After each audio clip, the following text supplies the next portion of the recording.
Hello folks, and welcome to the S.O Hacker Log. I am your script kiddie in security land, and this is a network that is being monitored by Security Onion. If you want a detailed description of how to configure Security Onion and deploy it into a small network, then see the link down in the description. In this episode, I am going to install Codex into Ubuntu running on the Windows Subsystem for Linux. Okay, so let's go ahead and get started.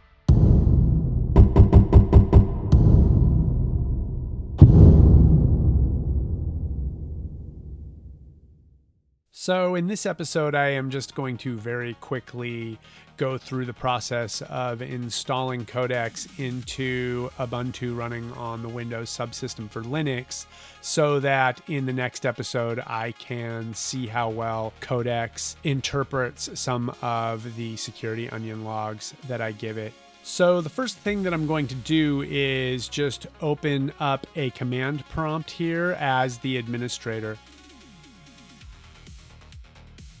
Once that is open, I am just going to type the command WSL --install.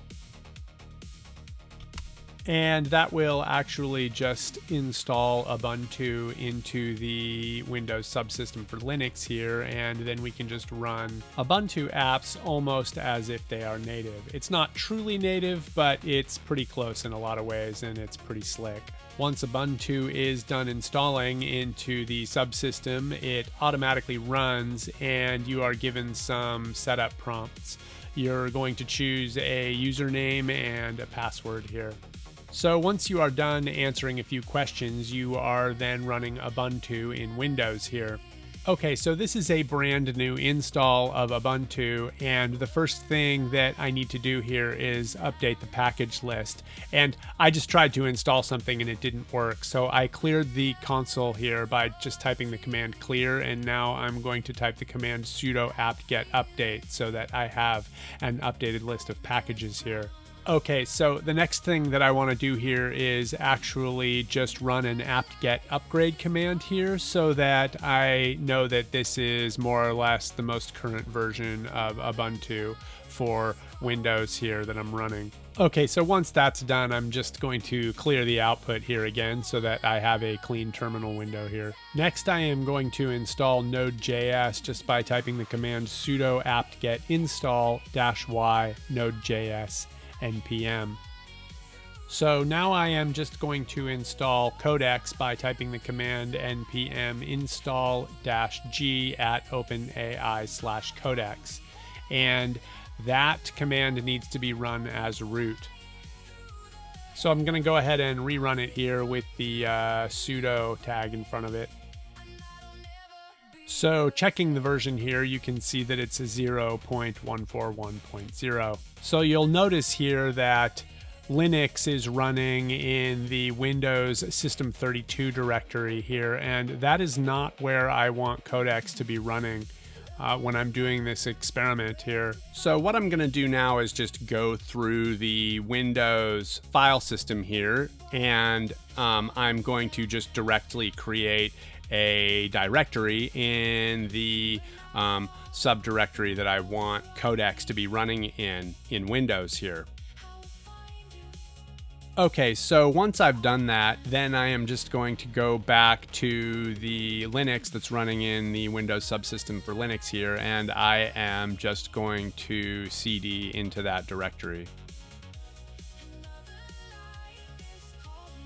Once I am there, I am just going to execute Codex.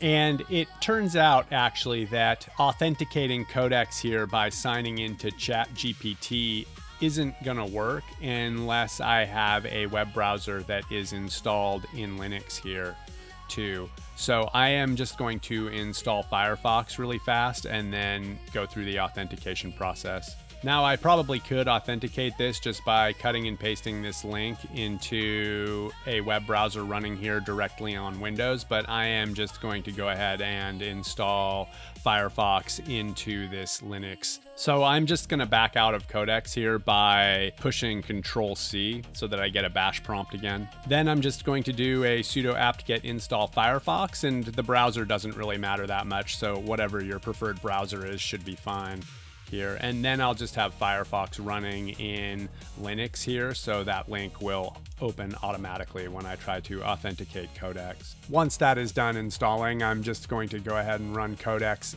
again and then go through the authentication process. So once that is all done, I have Codex running here in Ubuntu on the Windows Subsystem for Linux, and I'm ready to get started using it. In the next episode, I am going to import some logs from Security Onion and have it analyze those logs.